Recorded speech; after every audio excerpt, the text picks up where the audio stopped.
Okay. We'll talk more on the microgravity effect on human body, but let me come to Dr. William Salvamurthy now. Doctor, can you please tell us about the experiments currently being conducted on the ISS, particularly those related to human anatomy and diseases? Yes. I think, first of all, congratulations to NASA and also the SpaceX for this wonderful mission they have executed. Because the way they have the mission planned for a few days, maybe about 9 to 10 days, extending to 9 months. So it's a great, the manner in which the exigencies and also the resilience they have in their system to moderate whatever needs to be done to keep the mission changed abruptly to such a longer mission. So compliments to each and every one of the space team which were involved. And also kudos to the astronauts who are able to adjust and have resilience, psychological robustness to look into such challenges which happen abruptly because of these troubles which they had in their technologies, like propulsion, the helium leak. So all that compelled them to stay for 9 months. But then they did wonderful experiments. For example, Sunita Williams was looking at aeroponics and hydroponics. Aeroponics is that in the air, the moisture available, can you create vegetables there? So like ISRO tested during the germination in the point tree, which they had sent recently, the germination of seeds, as well as from Amity University, we have sent the callus of spinach in the C60, the PSLV. So the food is very important. So they did experiments in this mission to look at how do we grow vegetables, because if the long missions you need to give fresh food besides the retard processed foods, meals ready to eat, which they have been eating the space food. So this is one experiment. The second experiment which they conducted was regarding circadian rhythm, because all our body functions are linked to solar periodicity. And so this cues are not there now, or it's permanently there with the solar cues. So how does your circadian rhythm or biorhythms will be adjusted, including sleep? So how do you condition with your social cues? How do you switch on the lights and switch off the lights so that your system gets conditioned to social cues rather than the solar cues? So this is another experiment they did, the circadian rhythm. They also collected the microbes around the spacecraft so that how does the microbes which survive those extremophilic conditions, extremophilics, the microbes which are called known as extremophiles, which survive in this condition, what give them the protection? So they will be studying this, that what is that DNA expressions which gives the tolerance to such kind of space environments. So this experiments was also done collecting the microbes surviving around the spacecraft. Then they also have done experiments related to how do they keep themselves fit, like isometric exercises and the special space-based exercises which they have tested. So I think a lot of wealth of information in science has been done, including DNA expressions, which they have studied. So all this will be available for scientists like us, physiologists. I'm also a physiologist myself. So to look at how do we do these experiments to make a longer missions. But now it's only 9 months, so maybe we may have to stay for months and years together. So how do you survive in those conditions? We will learn a lot from this lesson, which will be useful to our own Gaganyaan mission, which is being planned now. So a lot of learning would be happening, and the redundancy to be built, the backup measures to be built in the mission will all be important for our own ISRO mission. So we will learn a lot from this, the mission which they have carried out by NASA as well as the SpaceX.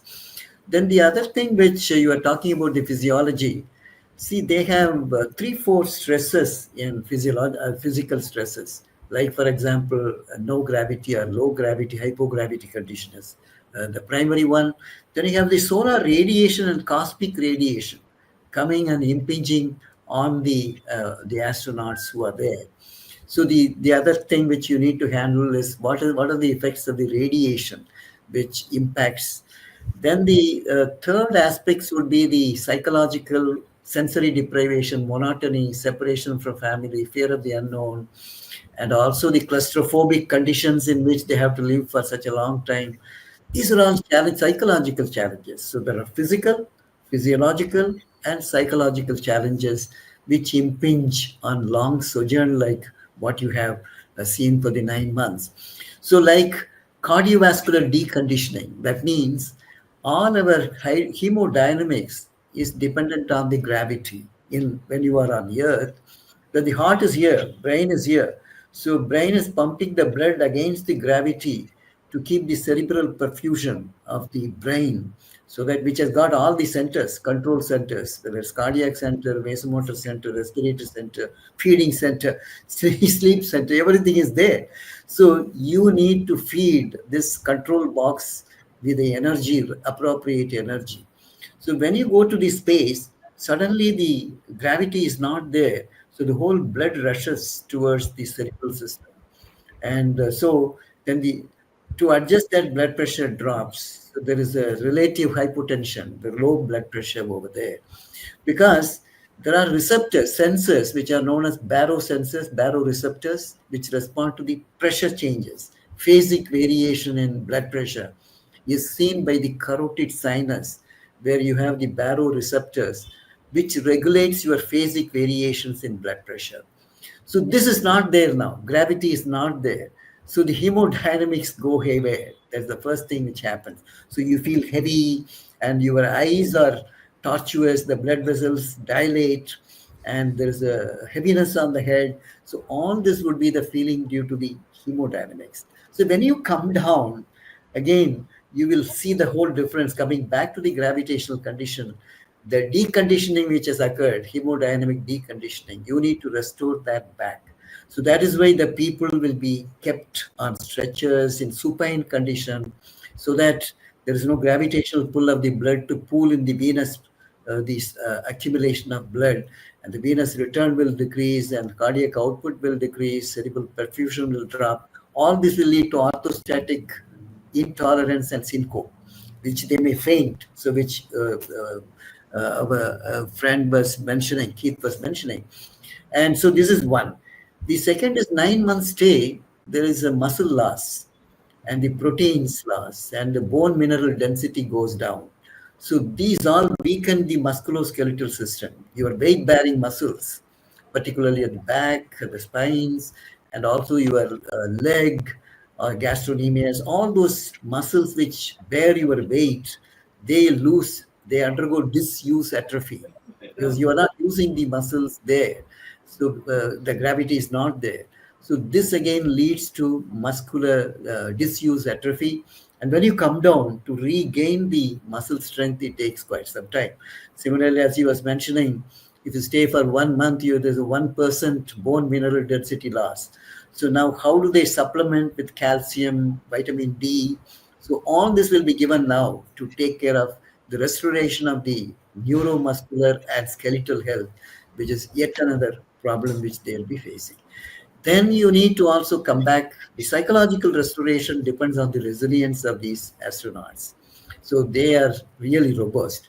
So they will regain seeing the family members and coming back to the earth, celebrating. So all that will bring back their psychological profile and the stress, even though they claim that they have not undergone. Certainly, any human system will undergo that psychological challenges which they certainly would have experienced, and that also has to be restored. So there are two phases: first 15 days, first 45 days, and then after 45 days. So if you want to see the restoration happening, the first will be acute care they will be giving to all this. So they should not have a fall, they're liable to be fractures, and then fall due to one is equilibrium, the semicircular canals in your ear.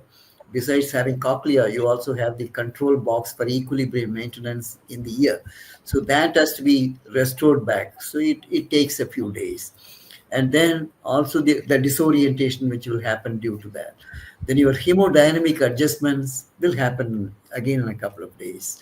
So all this We'll be Doctor, there. And we'll then we'll talk come more to on that, but before you leave the show, I'd like to ask one important question. So, India is making significant strides in space exploration with the, ISRO's Gaganyaan mission and potential human space flight program. So, what advancements particularly should India focus on in space medicine and life sciences to support future human space missions, both nationally and in collaboration with other space agencies?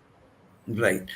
See, we need to have a very rigorous selection process because selecting pilots, the astronauts, which you need to have the physical parameters, anthropometric dimensions, then you need to have the physiological testing in such simulated environments like low gravity situations, which they can simulate here. And then also looking at the psychological robustness. So the selection of crews is first part. Then the training, the rigorous training, both physical, and so we have analog stations, space analog stations, which we have created in Mars Analog Station in Ladakh, which has been created by Amity University as well as with ISRO jointly together in Leh. We have created, so we will have simulated the stay there in a capsules, which looking at the claustrophobic environment in which they have to stay. So the training is very important. So after selection, the training. Then you need to also plan for the right kind of diet, which will take care of all that adverse effects which I was mentioning, particularly with regard to the bone health, the muscle loss. Then the right kind of exercises, including yoga, meditation. So all this can be put in because that will keep their tranquility of the mind, resilience to face challenges when in flight, and also to take care of all the psychological challenges which I mentioned. So the meditation, yoga could be tried. In fact, Wing Commander Rakesh Sharma tried it in 1984 when we had sent this on a mission. So I think these are the ones. And then the experiments which they can do, including can you develop vaccines faster in low gravity situation, is yet another challenge which one can look at. And so there are many exciting things and growing vegetables now in the which I mentioned, that we have sent the callus of spinach, which is now on space, which is doing very well, and germination of seeds which we have done. So besides the aeroponics which was demonstrated in this mission by Sunita Williams,